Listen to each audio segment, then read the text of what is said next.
શાળાના બાળકો દૂષિત પાણીમાં પોતાના ભોજનની થાળી ધોતા હોય તેવો વિડીયો વાયરલ થયો છે અને આ વિડીયો વાઘોડિયાના નર્મદપુરા પ્રાથમિક શાળાનો હોવાનું હાલ પૂરતી માહિતી મળી રહી છે। જો કે સ્પાર્ક ટુડે ન્યૂઝ દ્વારા આ વિડીયોની પુષ્ટિ કરવામાં નથી આવતી, પરંતુ આ વિડીયો જે ચર્ચાનો વિષય બન્યો છે કારણ કે શાળાના બાળકો એક તો ભોજનની થાળી જાતે ધોઈ રહ્યા છે ને એ પણ દૂષિત પાણીમાં।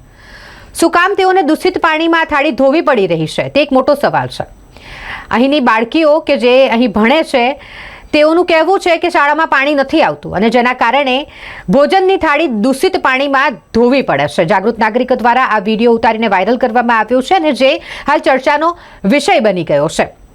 શાળામાં સુવિધાનો અભાવ અને એમાં પણ બાળકો ભોજનની થાળી ધોઈ રહ્યા હોય તેવા વિડીયોમાં દ્રશ્યો જોવા મળી રહ્યા છે। દરરોજ અહીંયા ધોવું ડેલી અને એની અંદર પાણીની સુવિધા નહીં। નર્મદપુરા પ્રાથમિક શાળા અહીંયા કોઈ પાણીની સુવિધા નથી ને બાળકો બધા અહીંયા ગટરના પાણીએ ડીશો ધોવે છે। જોઈ લો ખાલી આ અહીંયા ગટર છે પાણીની, આ બધા બાળકો અહીંયા ડીશો ધોવા આવે છે જમીને।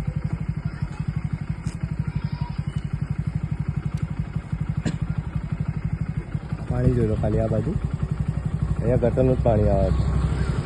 આ બધા બાળકો જમીને અહીંયા ડીશો ધોવે છે। બેટા અહીંયા પાણી નથી અંદર સ્કૂલમાં?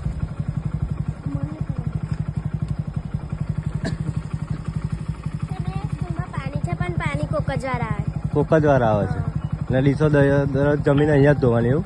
અમુક વાર પાણીથી ધોઈએ કારણ ટાંકીમાં ભરેલું હોય તો ટાંકી સાહેબને કીધું તમે? સાહેબે કીધું છે અમુક વાર આવે પાણી। હા એ ટ્યુબવેલ પાછું ખોદાય। બેટા અહીંથી બીમાર ના પડે? બીમાર પડે તો પછી પણ અમે તો આ ઘેર પાછી ગઈએ એમને બેટા જમીન ધોવો તો બી અહીંયા તો ના ધોવાય ને। નર્મદપુરા પ્રાથમિક શાળા વાઘોડિયા।